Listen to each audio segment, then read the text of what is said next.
Brilliance Audio presents Death Beside the Seaside by E Kinsey, performed by Elizabeth Nolden. When you're packing for a holiday, even Sunday can be a source of joy.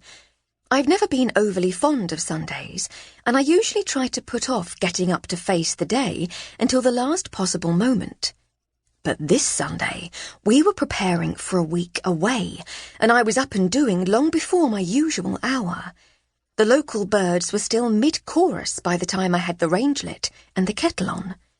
We were going to the seaside, and I wanted everything to be ready. Notwithstanding our comparative nearness to the coast, and in spite of my repeated requests, we had spent a little over 2 years at Littleton Cotterell without once having been to the seaside.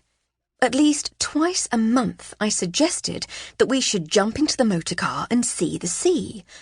With the same frequency, Lady Hardcastle agreed, and then promptly did nothing about it.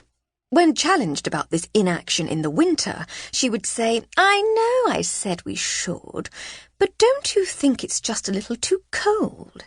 In the summer, she would say, "Of course we shall. I promised, didn't I?" But some other project or obligation invariably got in the way. By the end of June 1910, I had begun to despair of ever visiting the seaside again. It came as an extremely pleasant surprise then, when one day, entirely out of the blue, Lady Hardcastle announced over breakfast that she had booked us into the Steep Holm View Hotel in Weston-super-Mare.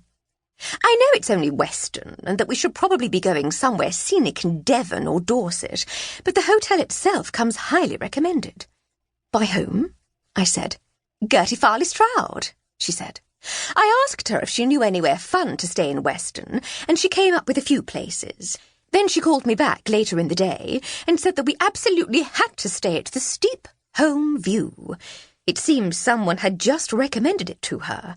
Less imposing than the Grand Atlantic, but a little more elegant and refined, they said. Cosy was the word she used, I believe." "I see," I said.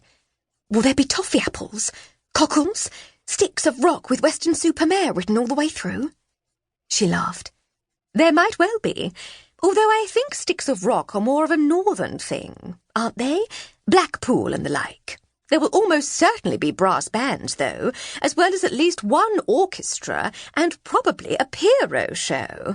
Punch and Judy, too, I shouldn't wonder." "There's a pier, isn't there?" "The Grand Pier, so the literature assures me." "And donkey rides?" "Famously, donkey rides are offered on the beach at Weston, yes." "Then put me on the list of attendees," I said. "When do we leave?" "Monday morning," she said. It was Friday. "As a matter of interest," I said, "when did you make the booking?" "What, dear?" she said absently, having already picked up the Morning Post and moved on to other things. "The booking? A couple of weeks ago, I think. I thought it would be a nice surprise." For my part, I thought it would have been nice to have more than a weekend's notice of the trip, but I decided it would be churlish to say so. And so it was that Sunday, the 3rd of July, 1910, was spent in a familiar frenzy of packing. Evening dresses were selected, along with afternoon dresses, morning dresses, and a selection of outdoor clothes.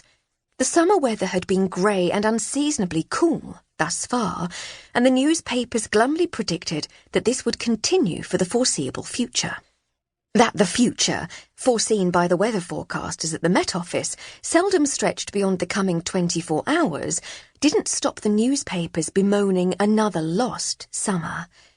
I packed macintoshes, just in case it rained, but I decided against heavy boots and coats. It was a seaside holiday, after all, and I'd definitely be speaking up against any day trip proposals that entailed trekking in the wilderness. As usual, I was also instructed to pack watercolours and a portable easel, just in case I get the urge to paint.